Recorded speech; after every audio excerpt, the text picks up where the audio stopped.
Hello बच्चों, मेरे channel में आपका स्वागत है। बच्चों, आज हम पढ़ेंगे कक्षा 7 की पाठ्य पुस्तक वसंत भाग 2 की कविता कठपुतली। इस कविता के कवि हैं श्री भवानी प्रसाद मिश्र। चलिए बच्चों, कविता को पढ़ना शुरू करते हैं। कठपुतली गुस्से से उबली, बोली, ये धागे क्यों हैं मेरे पीछे आगे? इन्हें तोड़ दो, मुझे मेरे पाँव पर छोड़ दो।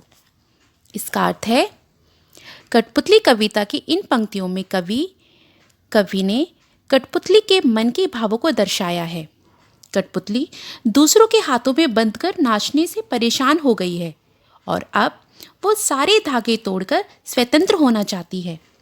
वो गुस्से में कह उठती है कि मेरे पीछे आगे बंधे ये सभी धागे तोड़ दो और अब मुझे मेरे पैरों पर छोड़ दो।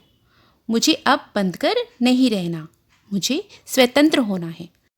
चलिए बच्चों, आगे की पंक्तियों को पढ़ते हैं। सुनकर बोली और कठपुतलियाँ कि हाँ, बहुत दिन हुए हमें अपने मन के छंद छुए। इसका अर्थ है, भवानी प्रसाद मिश्र जी ने कठपुतली कविता की इन पंक्तियों में अन्य सभी कठपुतलियों के मन के भाव दर्शाए हैं। पहली कठपुतली के मुंह से स्वतंत्र होने की बात सुनकर अन्य कठपुतलियाँ भी उससे कहती हैं कि हाँ, हमें भी स्वतंत्र होना है, हमें भी अपने पैरों पर चलना है। काफ़ी दिनों से हम यहाँ इन धागों के बंधन में बंधी हुई हैं।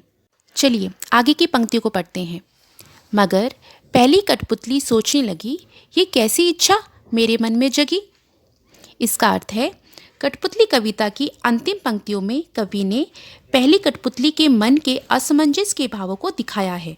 जब बाकी सभी कठपुतलियाँ पहली कठपुतली की स्वतंत्र होने की बात का समर्थन करती हैं, तो पहली कठपुतली सोच में पड़ जाती है कि क्या वो सही कर रही है? क्या वो इन सबकी स्वतंत्रता की जिम्मेदारी अपने ऊपर ले पाएगी? क्या उसकी इच्छा जायज़ है? अंतिम पंक्तियाँ उसके इन्हीं मनोभावों को समर्पित हैं। इस पूरी कविता का सारांश यह है कि कवि भवानी प्रसाद मिश्र ने कठपुतलियों के मन की व्यथा को दर्शाया है।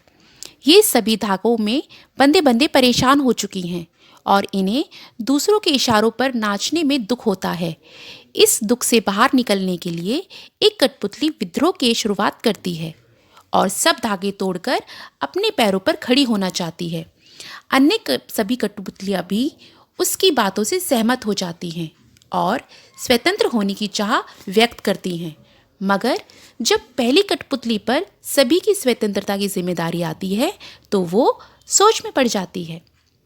आशा है बच्चों, आपको ये कविता अच्छे से समझ आई होगी। अगर आपको मेरी यह वीडियो पसंद आए तो प्लीज़ मेरे चैनल को लाइक, शेयर एंड सब्सक्राइब कीजिए। Thanks for watching.